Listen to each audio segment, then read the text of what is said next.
Okay, Andy, so we're back at it here.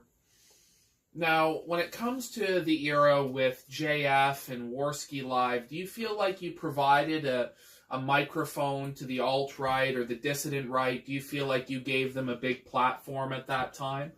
That they wouldn't have got the exposure otherwise? I do.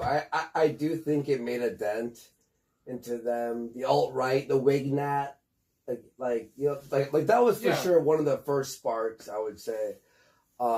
If you look at the connections, we talked about this earlier, the connections with the alt-right, my name was the biggest.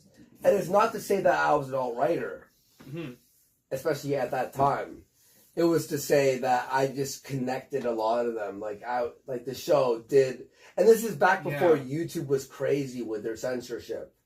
So you were able to get super chats that went like, 1488 and, the 14 words and shit, So YouTube allowed this. So it was like the place where everyone congregated in that, on the far right. It made an impact for sure. Now, do you have any regrets, though, about how deep into the politics you got at that time? Like, did you fully understand at that time what it would mean to be associated with the alt-right, to be a dissident right figure? No, I thought it was interesting. And for me, I couldn't comprehend at that time. Obviously, hindsight's 2020. But at the time, you go, oh, well, like, why would people be, like upset about this? Mm-hmm. You could say racist jokes. You could make fun of gay people at this time. Yeah. All you want. So the alt-right thing and, like, the JQ and, like, the Jewish, like, all that stuff, that, and white ethno-states talk. Mm-hmm. To me, it was like, oh, we're having an edgy political discussion, a hypothetical, what if? Mm-hmm. That's what it was to me. I didn't think, because at that time too, it wasn't like you weren't canceled for that. Mm-hmm. Like that created the cancellations, like the era of cancellations. They had to shut it down, and they did. Yeah, you kind of thought it was more of a comedic thing at first. So when did you start to realize that this was real? Like the people were serious about this, and other people, not only the alt-right was serious about their ideas, but other people were really serious in the way they would react to that. Like, when did you realize what you had kind of signed up for? Because you didn't know at first, right? No. In fact, my main principle in this wasn't to, specifically, put a mic on the alt-right. It was mainly a thing for free speech. Like, free speech, it was sort of like an example. Mm-hmm. Like, listen, you can't use the words free speech and not allow the alt-right to talk. So it was almost like I'm going to do all these alt-right shows with JF and shit, and we're going to talk with these people specifically because you guys keep using the word free speech. If you think about it too, after that era, the word free speech, like, no one really uses that anymore. Now it's like, censorship and this and that. But no one uses the word free speech because they want to specifically target. What the left will say, Andy, about this is they'll say, well, the alt-right shouldn't be platformed. They shouldn't be given a voice because if they're given a voice, they'll take everybody else's voice away. What do you think of that? Do you think the risk is justified in allowing them a platform, or do you think they shouldn't be given a platform? Well, we're at the phase now in our media and our society where they've won. They've taken over. So it's like, you could say I'm a hypocrite for saying we have to deplatform them, but it would only be for damage control. We've lost the plot. And people get mad at me sometimes in my chat. Or they'll be like, oh, this is too black-pilled.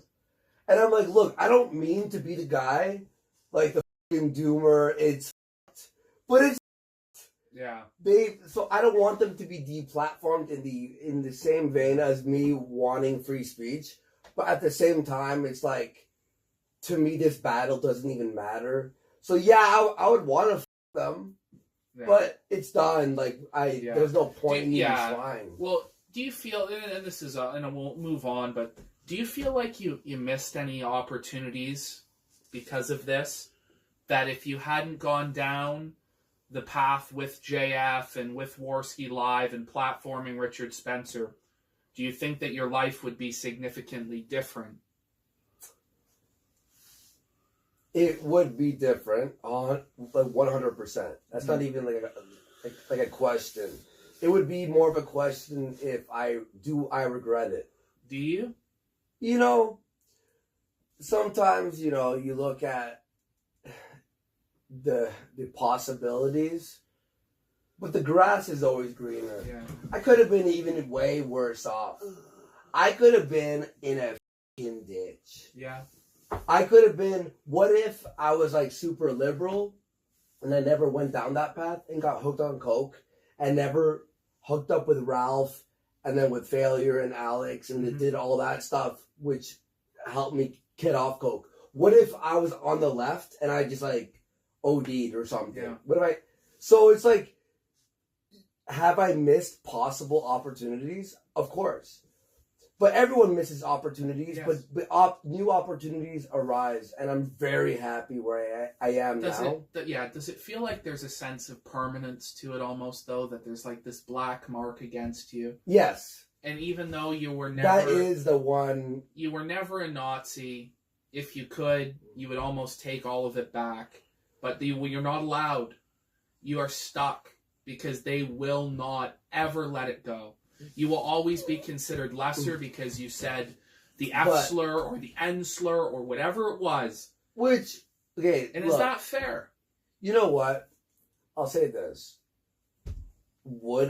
If in hindsight, would have I at that point in the fork in the road decided to go with BreadTube rather than what I'm doing right now, which is like a fun show, Twisted Mind Rules. It's funny, it's uncensored, it's not really political. It's more just like a funny show, right? But we are edgy, and we say some stuff. You gotta say some wild stuff.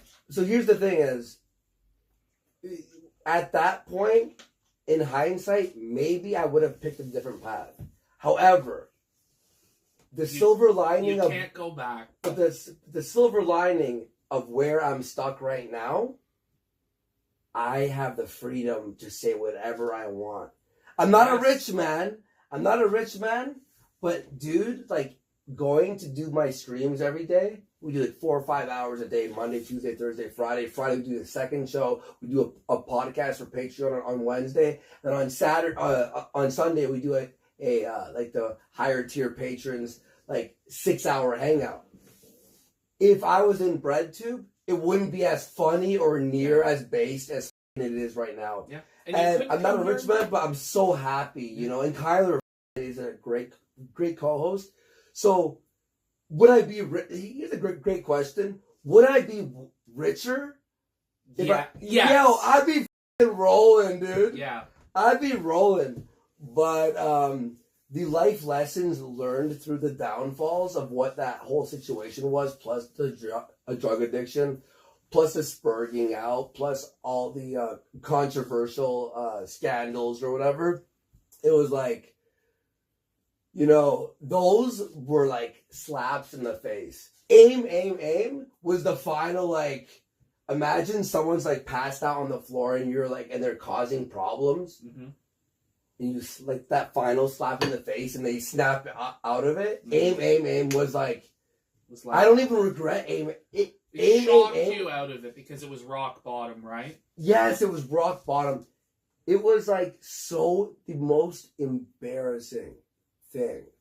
And we did a funny skit the next day when Alex was arrested. We'll talk about that aim. We'll get into it. We'll finish up. We'll get in there, but it's connected. It's all connected. It all connects because it's your life, right? Yeah. I just wanted to ask about this. People would kill me if I didn't ask about this. Did you believe the allegations against JF about his proclivity for mentally disabled women when he was your partner? Did you think that it could be true that he was into mentally disabled women? Or did you just kind of dismiss it out of hand, you know? You know, during this time, my life was busy. It was partying. Yeah. I was in a relationship that was pretty rocky. So the time spent on that through many, certain things, obviously you can imagine what. Through the Kumite and all these things, right? So what was the question?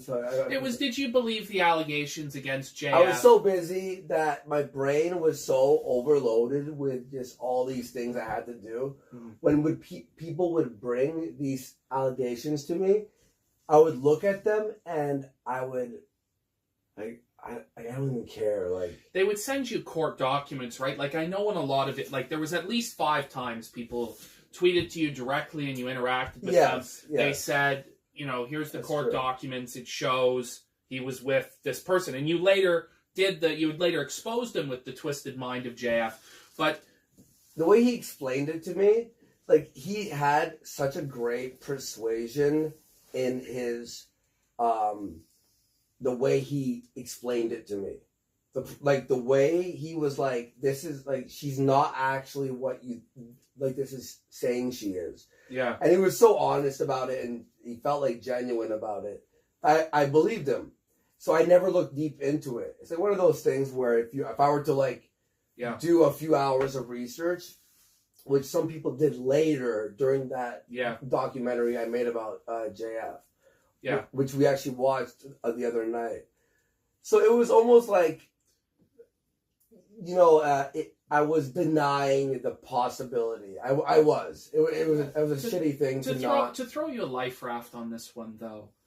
I mean, to get you to read anything is probably a bit of a, because you're not a guy that's really into reading. I'm going to just guess. So to get you to read court documents of all things, boring, dry, when you're in the midst of snorting coke and partying and crazy stuff, I mean, it is kind of plausible that you wouldn't look into it. A lot of people, and it was even like, because for me, I would have read it, and you know what I mean? Because I don't. And look, even like my mentality at that point too, it was like, okay, if he did some fucked up shit, like, I'm not gonna hold it against him. I don't even care. I'm not gonna look into this. Like, see the severity of it. Yeah. Obviously, when I was trying to own him, which I think my 2-part documentary series, which we watched the other night. Yeah. It actually does pretty good. Well, it exposes him for what he is. It exposes him, but then beyond that, I think once you expose someone for what they've done, it's like, what am I gonna do? Like, shit on him? Like, hold this hate forever? No. Honestly, I hope his show is doing. I hope he's doing what, like, makes him happy. It was sort of like a fucking you, like, here's your expose, It's fun to make those documentaries too. Oh, I've made a ton of them. And exactly. And they've been done on me so many times, like all these people. So I get it. I get when people shit on me for certain things. Yeah. This is one people want to hear. Did you ever meet Mama JF? No, I never met her. You didn't interact with her, no stories. Did Jeff ever tell you about her? No. Zero. Nothing. You met JF in real life though, eh? Yes, I have. How is he in real life? He was okay. He was good. He was okay? Yeah, he was, I don't know. He was really tired from driving the whole time. Yeah. He was odd, though. In what way? I don't know. He seemed... Okay, you know how JF is on his show? I know he is on the video. Yeah. You know, sometimes when you go on camera, you extenuate, you sort of like... Exaggerate aspects of yourself. They make them larger than life, right? To make them entertaining. Yeah. Same guy. He's the exact same on camera as all. Andy? Like, I'm going to take a nap right now. You're like, alright. Andy, I am taking a nap. He napped. Oh. And then he exposed that I had a pipe in my bathroom. And he has drugs in his bath. I'm like, bro, don't tell people that shit. But I did at the time. Narc JF. Yeah. Oh, boy. All right, let's move on from Jean-Francois. Couple questions people brought up about Blair White. What did you think of Blair White? Did you like her or him, whatever it is? Honestly, the Blair White. The biggest thing I knew that happened with Blair White was the I don't know what the. You'll keep. Well. Oh. Okay. I took out this guy called. Oh, you want to hear this? You probably don't know about omnipolitics. Do you know? No, I have no idea. Here's a tale. Okay. Exclusive. Guys, exclusive. You don't even know what you're about to. Exclusive. Let's go. So there was this pedophile called Omnipolitics, and he was straight up like a we can f kids guy, right? He was straight into it. He wanted. Yeah. So I ended up having him on my show to go like, kids is wrong. What a take, you know, hot take, Warski. Don't f kids. Like, what a mensch. Blair White ended up being on that show. And this is when I talked about the second babysitter. Oh, the second babysitter. All right. What's going on? This girl, so she must have been 16. And I must have been like 4 or 5-ish, around there. It was right after this babysitter you beat me, right? Whatever. Yeah. It was a transitional period, okay? This 16-year-old girl would like sit on my face and shit like at night. What?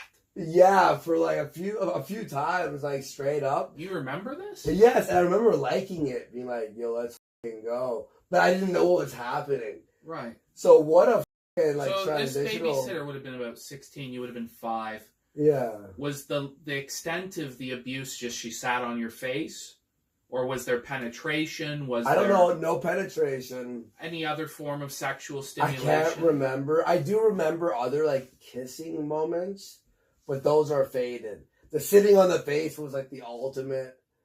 Like I could remember that room. Like if you are, I could paint you a picture of that room. Wow. Yeah. What are the odds though to get 2 abusive babysitters back to back? The one we had after her, a saint on earth, angelic. Like this woman actually lived with us for a bit. This older lady passed away, R.I.P. She's dead now, but like she lived with us for like I don't know 5-6 years, maybe more. Yeah. And she was like the nanny of the house and took care of me. No abuse. You know, a little Portuguese and, you know, spanking here and there. What are you doing? You're a type thing. All fine within like raising a kid. So I was blessed after that. But like, yeah, the second babysitter was very sexual abusive. But I remember liking it. And asking my parents, my mom, like, you know, when she coming over again? There's a 5-year-old horned up, ready to like bust a load. Like, that's crazy, man. But like, so there wasn't any sort of lasting trauma or really long-term negative impact from that, do you think? Or do you think that affected you negatively going forward? No, I don't think it's never been traumatic. It's never been PTSD or anything. So but how does the second babysitter tie into the Blair White stuff? Because when we were talking to Omnipolitics. Yep. So he's trying to give reasons why kids is fine. So then that's when I finally exposed that story. That was like the first time I ever said that. And Blair White was there during that moment. And Blair White, she cried. You know, she was like, you know, it was an emotional moment, me exposing this to like destroy this pedophile. So we ruined this guy, right? It's not that hard. But, you know, it was a good 3-hour stream. Me and Blair White, we were pretty tight after that.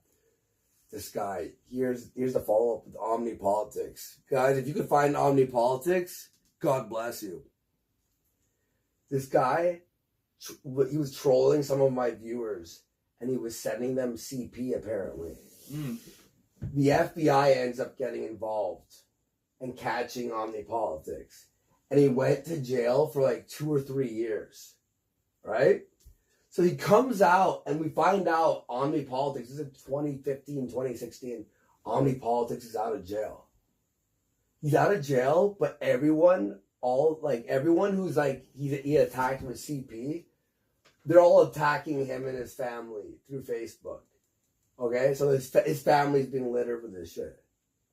He ends up killing himself.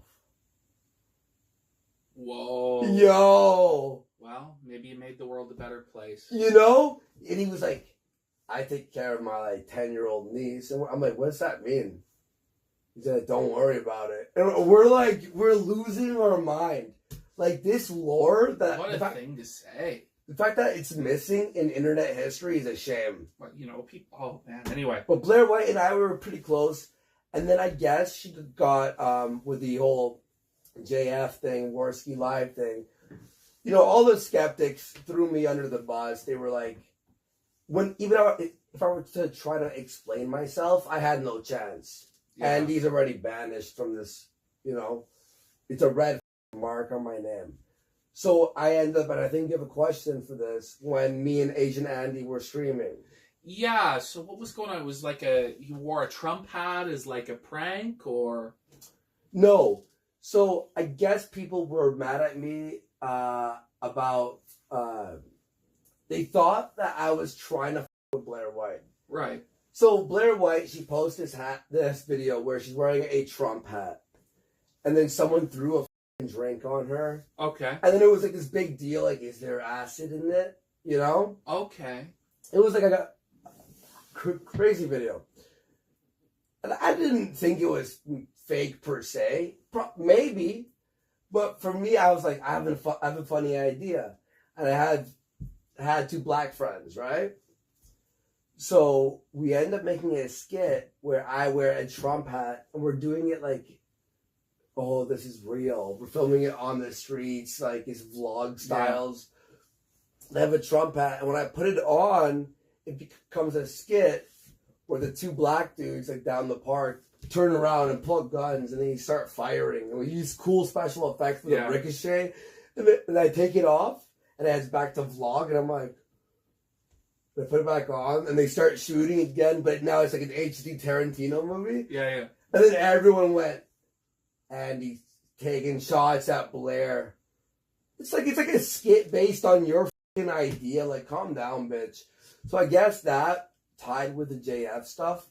We see her like streaming. Me, Baked Alaska, and Asian Andy. And you go up to her. Legendary stream, by the way. Yeah, yeah. Honestly, guys. Asian Andy, Warski, Baked Alaska, that IRL stream. Funny stuff. But she walks and she was acting weird to me, but I had no clue. None the wiser. She hates me. Wow. Hates me. She wants me dead. That being said, did you jerk off to the music video with Blair White in it? No. Would you Blair White? The music video, it was. There's a music video with Blair White in it that she likes dancing and like whatever. Let's fucking go. Just kidding. No. No, you wouldn't. You wouldn't Blair White? No. Well, when you were talking with Blair White, you were talking about the Trapno state. All right. You were talking about how you were going to establish the Trapno state, so I thought maybe you were into the trap. The Trapno state, it was a funny era. So Sargon, he was trying to be like a liberalist. Right, yeah, we all remember. You remember that? Okay, so he's trying to become a liberalist, create this new political party. And for me, the Trapno state, we always talk about ethno state, someone brought up the Trapno state, and I thought it's so funny because someone's trying to start a real movement. Mm-hmm. And what an embarrassment that the movement opposed to him is, you know, it's kind of like exactly. Yeah. So it's like so over the top. And I think I saw this question. You did a quick scroll on them, but I did see that the liberalist, I tried to trademark it. So Chris was trademarking Warski, which is trademarked now. And then he tried trademarking the word liberalist on stream. No, I remember this. Like, I watched it. We did that. Warski was trademarked because it's like an old, like original whatever idea. But a liberalist, they couldn't like finalize it because it contained a word that was so general. Like, because the word liberal, because it was a terrible name to begin with. You can't make conservatives. Yeah. You can't make that word up because if you try to trademark it. So some people are like, oh, you scammed. You said you were going to like because people donated that stream to trademark it, but it was actually impossible. We tried. We tried to do it, but it couldn't. And it was be done. We didn't make $1 million off it. Like, calm down. Like, it was like it was still pretty funny because Sargon was seething pretty badly. It did. All ruin the his liberalists plans. were seething. They were seething big time, and they deserved to seethe because they were a slimy group. A slimy group of scumbags were the liberalist skeptics. I remember you went off on them too, right? Oh, the first videos I ever made on YouTube, I probably made 40 videos about Sargon and about Crowd. Oh, yeah. And about all that stuff. But nobody ever saw those videos, you know. It was only after I got into it with Ralph and stuff like this, it started to gain traction. But there was a little audience for it, and people liked them. I liked those videos, you know. We mentioned Baked Alaska a few minutes ago. No. Did you really do coke with Baked Alaska? No, I'll tell you what happened. When I was in LA, I did... I asked him to buy me coke. But, like, I was with, Asian Andy, and I was like, if you could find someone, cool. If not, like, no big deal. Right? And then they had a buddy who ended up, like, hooking me up with, like, a bag of coke. Right. So, yeah, I had a buddy who... But were you snorting lines with Tim? No. You never saw Tim do any lines or anything? No. Okay. Never seen Tim do lines. What's he like in person? He was very nice. He was a nice guy. Yeah. Like he was nice. Like, I honestly can't, you can make fun of Tim of Baked Alaska as much as you want. But, like, in person, very, like, generous guy, very hospitable. He did text on his phone while he was driving a lot. Like, he's, like, literally, like, checking his Twitter, like, while driving. I'm like, I think I'm going to die. Yeah. Like, not looking at the window for, like, 30 seconds at a time. And I didn't say anything. I remember going, we're going to die. This is how I die. Flying out of Baked Alaska's windshield. Can you imagine? No. Man, things would be so different. There would be no Sammy streams. There would be but maybe the world would have been a better place. I don't know, without Yoba. But we'd have lost Andy. So Yeah. Do you think the stories of Baked having gay sex at AVN are true? Yeah, I think you think so. I mean, I don't think they're true, as I think that there is a possibility that. Did you ever get a vibe from him that he was like a homosexual or that he might be gay? No. Not really. He didn't try and grope you or anything like that. Like, you can look at clues through streams and stuff. Yeah. But I'm not going to sit here and try to add something to be flavorful and lie about it. No, you don't lie about it. Tell the truth, right? Yeah. The whole interview It'd be funnier if he was like, he's a flamer. No, it would be. He tried sucking my dick at night, No. That would have been funny, but no, he didn't. What do you think of the stuff Bake's done recently? His legal issues. IP2. Do you think he's a Fed? Do you think he's become an informant? Look. Okay, hang on. I'm gonna say this. So he was doing all that shit on D Live. Now I'm doing a show called Twisted Mind, and I started on D Live. And on D Live, any N words, F slurs, what's the word? Watch out! Those words were a no-no, and we got in trouble for them a lot. And then he's streaming and he's doing all this straight up Keemstar. And you're like macing people one after another. He was going nuts. He almost killed Aldi. Not him in particular, but like Dope District and fighting lesbians on the... I was like, we're gonna, like, D-Live is gonna get... Now, obviously, I didn't say anything. I just held it in, like, why am I getting reprimanded for...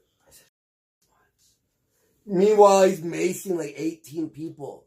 And then he was upset that I criticized it.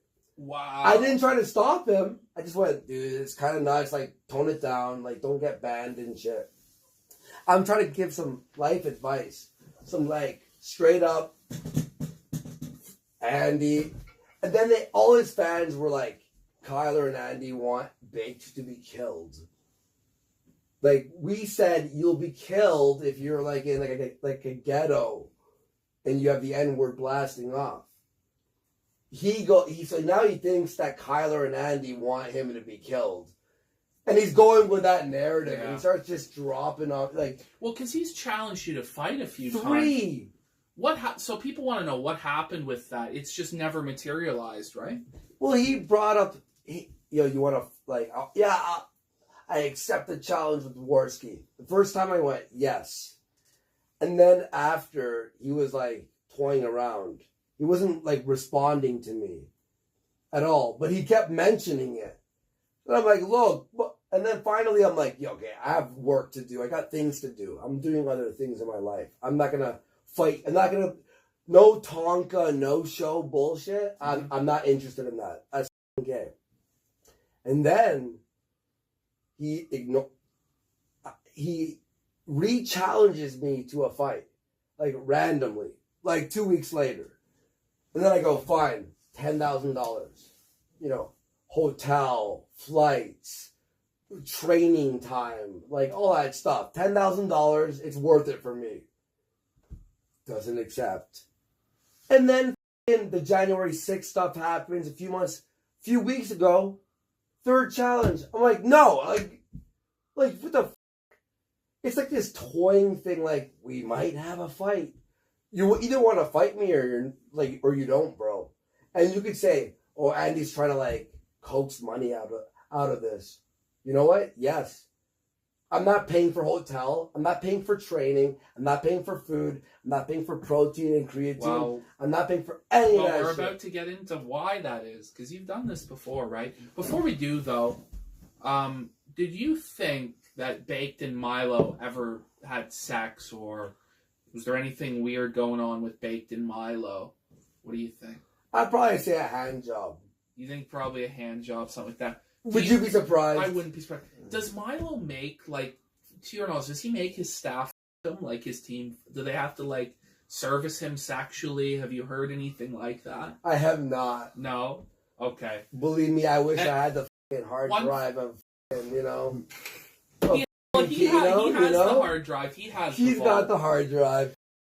Now, do you think that Milo has turned a new leaf because we've heard he's gone to conversion therapy? He says he's straight. You're not buying what he's selling, Andy? No, dude. Oh, you're gonna be sucking dicks, and I swear his tagline. And look, I don't hate Milo. I've met him before. I've talked to him on Killstream. Milo is just like, you're telling me your tagline for your life was "I suck black dick." Like, that was his right? And it was to be like owning the libs, like, I'm gay. We're owning the libs by sucking dick. By giant black BBC, right? You're sucking that shit? Yeah. But you can't do that and then one day you're like, now I'm converting you into a straight man? Come on, Milo. Andy. And did you see him, oh, by the way, did you see him throw an engagement ring that was like $100K or some shit? And there's a video. We watched it on Killstream, and he threw it into the ocean. I'm like, this is the fake. He did not throw. There's zero. Desperate for cash. Zero chance. Desperate. $100K in the ocean. And it was never mentioned again. Surprise, surprise, because it's not $100K. Like, and there was a cut in the video. It needs to be one take. That's so embarrassing. From appraisal, it's got to be from appraisal, one take in the, you know what I mean? Like, you're filming Andy, it. Would you ever call Milo, do you think it would be straight to call him Master Milo? No, that's kind of nuts. What the hell? Okay. You would never call him Master Milo. Master Milo, but why would you do that? It's just you have a friend who calls him Master Milo, that's all. Anyway, getting into Knoxville, was it kayfabe? People want to know how much of this shit was actually real, how much of it was fucking fake. It was 100% as presented.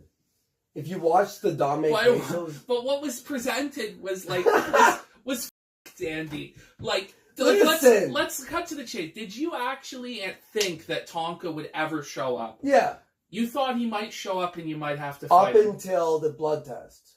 Up until the blood test. So, yeah. Up until like a week out, basically. Mm. What was it? Like, how many, was it 3 days or a week Not out? a week out, no. It was longer. How long out was it for the blood test? Was it a month? Yeah, it was like a month. Was it a month? And then from that point, you knew he wasn't showing up. I said that. I said, I'm still going to go there and we'll party and we'll do we'll meet up and stuff. Like, yeah. I felt really bad. I really did think, like, okay, he's going to fight. So I was training. Like, I actually was kind of nervous. Like, not that I'm scared of Tonka, but fighting in general. And you're doing it in front of cameras. Mm-hmm. And it's for like a legacy type thing. No, I mean... So I trained out of like fear of like... The humiliation if Tonka, the crippled Indian, was to beat you. Oh, dude. It would have been a big like skid on the reputation. Big stain. Oh, dude. I got scared. So I trained. Would that have There was always a voice in the back of my head that it was like, don't worry, he's not going to show up. There was that voice there. But the fear of like, if Tonka beats me up, I might just pop.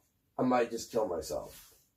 Do you think that it would have actually been better if Tonka had shown up than beat you? Yes. Than the timeline that actually took place? 100%. Wow. It would have been so much more based. Imagine footage of that. I know. Like... What a lost opportunity of the history. I was so upset about that.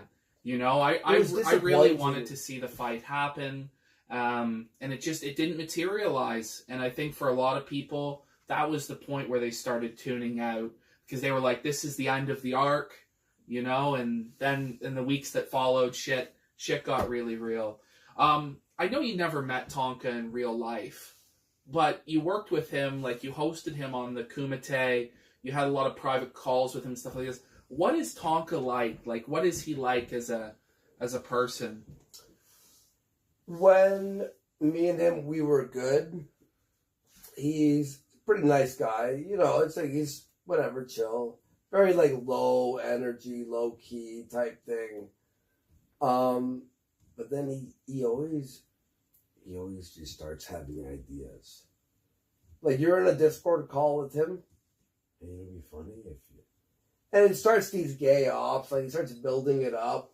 It's all kayfabe with him, you know? Tonka, there's not an honest bone in his body. Yeah. If you ever see him talking shit about anyone, there's no real passion behind it. It's all this, like, meticulous, like... And it's never good. Yeah. He always did try that stuff, you know? Mm-hmm. He tried to, like, with us a few times. I can't remember the stories too crazy, like, but there was a lot of times where he would try to make me and Failure like have to like seem like aloof about something, and we're like, no one's gonna buy this. I get like doing bits, fine, but it was like, no, everyone's gonna think I'm an idiot. Like, no, that's kind of up. You'll be funny if you didn't realize that. No, that's insane. Like it's not even like it makes me look like bad. How about we make you look bad? Well, look, Knoxville became, as time went on, less and less about a fight between you and Tonka, and more about all the assorted drama of everybody who fucking came together on this trip. And one person who came on this trip was Gonzalo Lira, award-winning author, filmmaker. And he claimed that you and Ralph had a homosexual relationship, that you were the pitcher, Ralph was the catcher. He says he filmed it all. He has it all on tape. Is it real? Is there a tape? No, it's not. But here's the thing. I told PPP before they started, I'm like, first of all, that would be insane if he had that, right? Yeah. First of all, like release the tape. Was I drunk? Did this release by accident? No, but there was no gay sex. I did say to Ashton here, I was like, what if I said it did happen? And we'll just like move on from it. But I can't even do that to Ralph. Love Ralph. He's my friend. There's no gay sex. You know, like... Well, it's because Coach made all this stuff up, right? It was all bullshit. And because of that, you said he fed the mistress give the abortion, right? We made up the abortion thing. Yeah. And we called him Coach Abortion Pill. And it wasn't to be serious. It was sort of like just a fucking goof off, right? Yeah, that's what happened with Coach Red Pill. Oh, see, so look, I do miss Gonzalo here. Oh, Gonzalo is the character. He's Coach a real Red Pill, character. if you're watching this, Coach, like, I'm sorry, man. Like, you were cool. Like, cheers to you, buddy. Look, I hope you're doing well. I hope. He's like. He's Coach Red Pill. He's Coach Red Pill. He's a villainous, very interesting figure. Now, look, you and Ralph weren't on this trip. No. Who was on this trip? Who was getting laid? Who was getting paid? What was going on? Who was getting down and dirty on this trip? I Pinecone girl. We did a show on that, like, what, 2 nights ago? We did a show on it 2 nights ago. People can check it out. People want to know, did Pinecone's pussy stink? No, it didn't. It didn't. It was clean. It was a D smell. It was good times. It was based. It was fun. The aftermath didn't go well, though. Yeah. No, we know. We know. Was anybody else on this trip having sex? No. Because Coach made a claim that Ralph had cheated on his wife in Knoxville. They're divorced now. Really doesn't matter anymore. But, no. He didn't do it? No, he didn't. Coach is full of fucking shit again? There was no anyone else. Well, speaking of people not getting to fuck, how did you feel about cucking Shannon in Knoxville? No, listen. I had left. Shit had moved on. The time had been spent. Whatever happened between Gator and what's her name? Pinecone Kirsten? Yeah. What's her name? What's her name? What's her name? Like, what are you doing? No, you don't even know her name anymore. Listen, chat. But you weren't you didn't revel in cucking Gator. You didn't Zero. revel in that. No, I love Gator. You weren't trying Gator. to humiliate him or anything No. Is it true he got kicked out of the bar because he didn't have an ID? No, I'll tell you the story. Yeah, so what was Coach is like off on some other shit, is he? So we went to a bar and Gator, the ID he brought was expired. Okay. And in most states, you can have an expired ID. It's fine because it just still proves that you're over the age. Yeah, well, and you look at him and he looks like he's Knoxville? No. Knoxville's like specific law is it needs to be like a valid one. So then Gator was like, oh, guys, and there's like 150 of us, 200 of us. So me and Ralph, we go, all right, we're going to bring all our people somewhere else. And the person looked back and like sees like 200 people and goes, it's all good, and let us in. Nice. Yeah, Gator was good, man. Oh. And Gator, by the way, Gator, go yourself, you piece of shit. Gator in the face, you piece of shit, lying psycho cunt. In his ear, saying Andy was talking shit. I said I was disappointed in him. I made a couple of cracks, a couple of jokes. You stupid glorified soundboard. It was good. Question. Did Coach Red Pill really save Ethan Ralph's life? He claims that Ethan Ralph was drunk and he was going to come at a cop, and Coach grabbed him and held him back and said, Ethan, no, you can't, like, you're going to go to jail. What are you doing, man? That's false. That didn't happen. That's false. Coach is just full of fucking shit. Okay, I'm going to start asking. He's like, he just is he is a liar. He's a scam artist. The thing is, too, is like, I wish I could tell you any of these Coach things were real, just so I could at least have some assurance that when I was... Surfer, no! Let's... A wipeout chair on the fucking camera. Look, let's What do about the Coach Take a break? No, I'm gonna say. No, tell the coach anything about coach being real. I don't know. Oh no, I'm just saying. Like, I wish there was one thing where coach said something, and I'm like, oh yeah, I remember that. Because every time now you bring up coach's name, I'm like, everything is like, for me, you could believe me or not, you could think I'm a liar. But for me, I'm like, well, that's not true. Like, that's insane. You know? I wish you guys had my, like, memory for, like... Okay, so I'm gonna bring up some names of people that were at Knoxville. What were they like? How was Ethan Ralph during Knoxville? He was great. Had a great time with him. Ralph was 10 out of 10 on that trip. Yeah, it was really fun. How was Dick Masterson? He was cool. Very nice. Yeah? Yeah, I had a lot of fun with him. Yeah, definitely. What about Nick Rekieta? He was cool. I didn't see him too much. Saw him like twice at the bar, and we ate breakfast one time. But he was decent. What about Gator? Awesome guy. Chill. Yeah. Very fun. Got nothing but nice things to say about Knoxville. I'm trying to think. Were there any? Oh, okay. You want to hear a bad story? I know what you're trying to look for. So, Coach Red Pill. Let's go. Sorry, chat. Sorry, hang on. It's okay. All right, edit, right? This guy. So me and Ralph, we spent... I think Coach did pitch in a little bit. No. I got the story. Whoa, I remembered. So Coach Red Pill. So me and Ralph are splitting this Airbnb. Dick is staying there. So is a Gator. So is Coach. And no one has to pay much, or I think people paid a little bit, or buy food or something if you weren't paying. But me and Ralph, we were like, this is our Airbnb. Come the first night, Coach Redfield's unpacking in the second bedroom. I'm like, what? And me and him almost got hands dirty. Like, I was like, are you?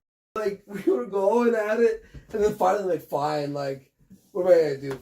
Fight it, a 50-year-old man, you know? Like, okay, fine, Coach, you win. Yeah. But then, at the bar the next day, I'm like, you're paying $200 or something.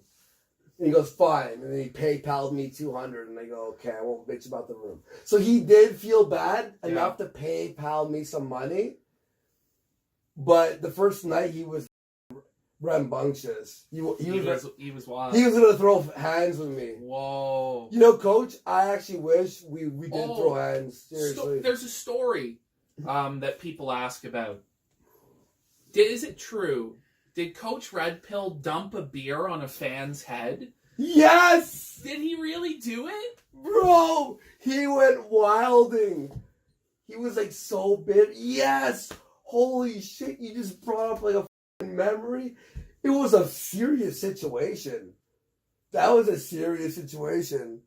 He straight up, like, I remember, like, we were in the back, right? Everyone is just smoking cigarettes, and he's arguing with some guy. And I remember the mug being turned over this fan's head. Coach took him out to lunch. Why did he do it?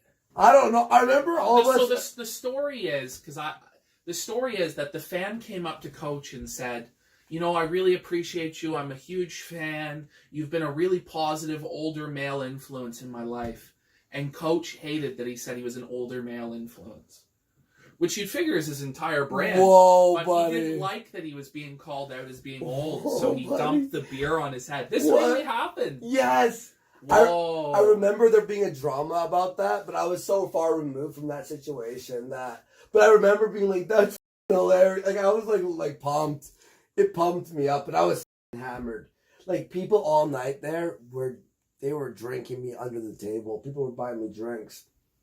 I ended up passing out, and Nick, Mr. Rekieta's wife, was helping me that night. Yeah. She was being very, very cool. I survived because of Nick Rekieta's wife. What? Anyway, what the? Yeah. What the? No, okay. What the? Anyway, we'll move on here from Knoxville. Actually, let's take a short break. Yeah, I gotta pee and stuff.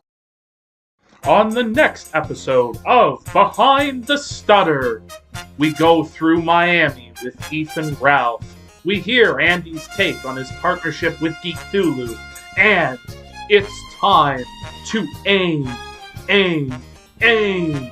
All this and more on the next Behind the Stutter!